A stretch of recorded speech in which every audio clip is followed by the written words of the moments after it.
欢迎您来到上师厨房。今天我来做一个日式照烧鸡腿饭。相信一定有人对日式的鳗鱼饭比较熟悉。这个照烧鸡腿饭的味道和鳗鱼饭的味道还真有几分相像。整个加工过程要说麻烦，也就是这一步，先要把骨头剔出来。如果是用连着鸡腿排的大鸡腿也可以，尽量保持鸡皮的完整。剔骨以后要先腌一下，加入适量的姜丝、葱丝、胡椒粉和淀粉拌匀。这道菜以甜口为主，如果喜欢咸一点，可以适当加少许盐。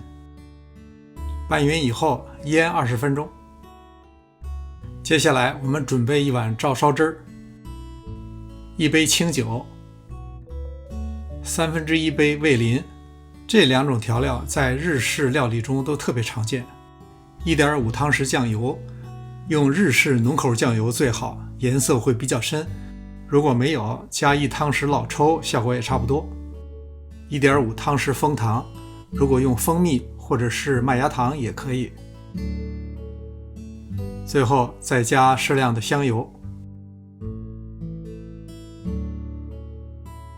炒锅内放入适量的油，用中上火力煎一下鸡肉，注意先不要把葱姜一起带进来，特别是葱丝，如果现在放，鸡肉还没熟，葱就已经糊了。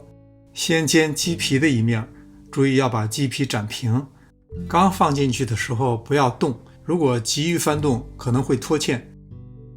大约3分钟左右再翻面，再继续煎3分钟。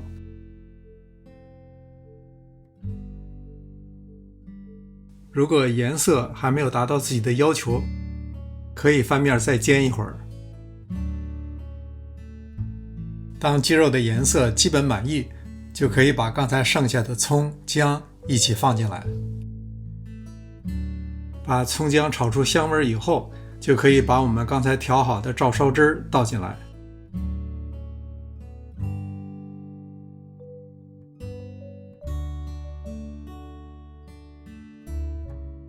大火烧开以后，需要撇去浮沫。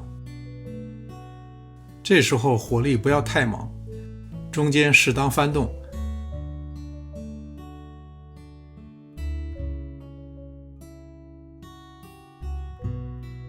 大约煮个15分钟左右，汤汁就会变得比较浓稠了。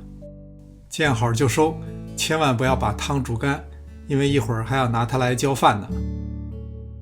据说现在冬奥会运动员的菜单里边有这道菜，我很喜欢这个味道。再加一点盐，我肯定觉得咸；再加一点糖，你肯定觉得甜。现在这个搭配，即使再加2勺汤，你也会喜欢。感谢您的观看，希望看到您的留言。临走前别忘了点赞订阅。这里是上师厨房，我们下次再见。